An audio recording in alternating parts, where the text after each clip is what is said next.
آپ نے بارہا سنا ہوگا اور اپنی آنکھوں سے دیکھا بھی ہوگا کہ جب لوگ سعودیہ پیسہ کمانے کے لیے جاتے ہیں تو گھر والے سپنے سجانے لگتے ہیں، خواب سجانے لگتے ہیں، اور یہی سوچتے ہیں کہ جب میرا بیٹا پیسہ کما کر سعودیہ سے بھیجے گا تو ہم اپنے کچے مکان کو توڑوا کر پکا مکان بنوائیں گے، اپنے کمرے میں فریز لا کر رکھیں گے، ہم بھی گرمی میں ٹھنڈا پانی استعمال کریں گے، اپنے کمرے میں اے سی لگوائیں گے، اچھا والا پنکھا لے کر آئیں گے، اپنی زندگی کو عیش و آرام کے ساتھ گزاریں گے، اور جب ہمارا بیٹا 3 سالوں کے بعد سعودیہ سے کما کر واپس لوٹے گا تو اس کے لیے ہم اچھی سی دلہن تلاش کر اس کی شادی کروائیں گے۔ لیکن کیا آپ نے کبھی یہ بھی سنا ہے کہ سعودیہ میں جو کمانے کے لیے گیا ہے اسے سعودیہ میں پھانسی ہونے والی ہے؟ جی ہاں، ہم آپ کو بتاتے ہیں، اتر پردیش میں شہر میرٹھ کے رہنے والے زید کو سعودیہ میں پھانسی ہونے والی ہے، سزائے موت سنا دیا گیا ہے۔ پورا معاملہ کیا ہے ہم آپ کو مکمل تفصیل کے ساتھ بتاتے ہیں۔ دیکھیں، شہر میرٹھ کے رہنے والا زید 2018 میں سعودیہ کام کے سلسلے میں جاتا ہے، ڈرائیوری لائن میں۔ زید جب سعودیہ پہنچتا ہے تو کام کو جوائن بھی کر لیتا ہے اور اپنے کفیل کی گاڑی بھی چلانے لگتا ہے، یعنی کہ یہ رننگ میں ہو جاتا ہے۔ کچھ دنوں کے بعد زید جس گاڑی کو چلاتا ہے وہ گاڑی غائب ہو جاتی ہے، گم ہو جاتی ہے۔ زید کے کفیل نے تھانے میں FIR درج کروایا اور پولیس ڈپارٹمنٹ گاڑی کو تلاش کرنا شروع کر دیتے ہیں۔ 3 دنوں کے بعد وہ گاڑی جو غائب ہوئی تھی وہ پولیس کے ہاتھ لگ جاتی ہے، لیکن گاڑی کی حالت بالکل بدل چکی ہوتی ہے، گاڑی بالکل ٹوٹ چکی ہوتی ہے، مانو کہ کوئی اسے لڑا دیا ہو۔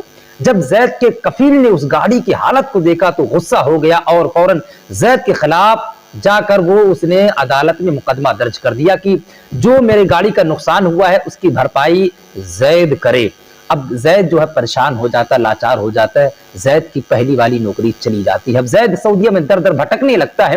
کچھ دنوں کے بعد سعودیہ کا ایک پولیس زید کو اپنے ہاں نوکری پہ رکھ لیتا ہے اور زید اس کے بعد میں پولیس کی پرسنل گاڑی چلانے لگتا ہے۔ ابھی 3 مہینے ہی ہوئے تھے کہ زید جس گاڑی کو چلاتا ہے اس میں ڈرگس مل جاتا ہے، یعنی نشیلا پدارتھ مل جاتا ہے۔ فوراً زید کے خلاف FIR درج ہو جاتی ہے اور مقدمہ چلنے لگتا ہے۔ 6 سالوں تک یہ معاملہ چلتا ہے کورٹ میں، اور فائنلی اب سعودیہ کی حکومت نے زید کو سزائے موت سنا دیا ہے، یعنی کہ پھانسی کی سزا سنا دیا ہے۔ اس بات کی خبر جب زید کے گھر والوں کو لگتی ہے تو مانو کہ سب کے پاؤں کے تلے سے زمین کھسک گئی ہو۔ زید کی ماں کلیجہ پھاڑ پھاڑ کر رونے لگتی ہے۔ زید کے ابو کے آنکھوں سے مانو آنسو پانی کے نہیں بلکہ خون کے گر رہے ہیں۔ زید کے گھر والے یہی سوچتے کہ میرا بیٹا گیا تھا گھر کے روشنی کا انتظام کرنے کے لیے، لیکن اس کی ہی زندگی کا چراغ بجھنے والا ہے۔ زید کے گھر والے اس وقت مجبور اور لاچار ہو چکے ہیں کیونکہ وہ FIR بھی درج نہیں کر سکتے ہیں۔ دیکھیں صاحب، سعودیہ میں کوئی شوق سے نہیں جاتا ہے،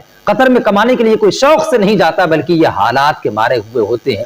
گھر کے حالات کو ٹھیک کرنے کے لیے جاتے ہیں، مشکلوں کو برداشت کرتے ہوئے، اور دن دن بھر بھوکے رہتے ہیں کہ جب ہم پیسہ کما کر سعودیہ سے گھر بھیجیں گے تو گھر کے حالات ٹھیک ہو جائیں گے، لیکن کیا پتا کہ وہی ایک شکار بن جائیں گے، انہیں شکار بنا لیا جائے گا۔ ہو کے حالات سے مجبور چلے جاتے ہیں، بیٹے اپنے ماؤں سے دور چلے جاتے ہیں، گھر کے آنگن میں لاڈو پیار سے پلنے والے شہزادے چھوڑ کے اپنے وطن کو دور چلے جاتے ہیں۔ اللہ کے بارگاہ میں یہی دعا ہے کہ مالک مولا زید کے معاملے میں آسانی پیدا فرما اور زید کو بچنے کے لیے کوئی تدبیر اور کوئی راستہ نکال دے۔